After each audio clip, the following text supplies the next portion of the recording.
Ætlarðu virkilega að láta sprauta í varirnar á þér? Já, og ég alveg tilbúin til þess. Mér búin að langa þetta í svona 4 ár. Nú bara komið tími. Þú ert með gullfallega varir. Hvað að þér? Já, alveg... Nei, ég ætla að gera það kissilegar. 4 ár, og nú ætla ég bara að láta verða þessu. Þú veist, mér hlakka bara til. Já. Þá get ég kannski nota varalit. Ég er að sýna þér það núna að með varalit þá bara dýfka þær línurnar. Ég er tilbúin.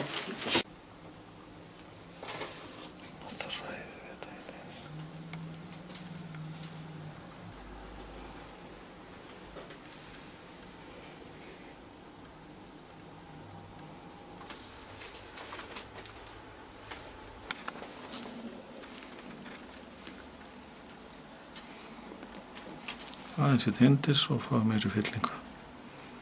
Flott. Þá erum við búin. Það gerist lítið í einu. Ég vil aldrei setja með eina sprautu í einu svo þetta verði ekki óeðlilegt. Núna einbeittum við okkur á því að setja í varalínuna þar sem að hrukkurnar koma allar inn í vörina til að stoppa, kalla ég, blæðarana hjá varalitnum og fá meiri fyllingu í varirnar.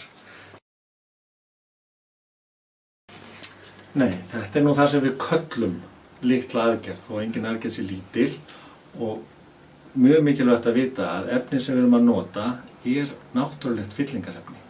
Það að sjálfsögðu framleitt en það alveg eins og efni sem við erum með í okkur. Sko þetta var þægilega en það til tannlæknis. Ég fann bara stungu og ég fann ekkert meir. Ég finnst það æðislegt. Mér finnst það alveg bara...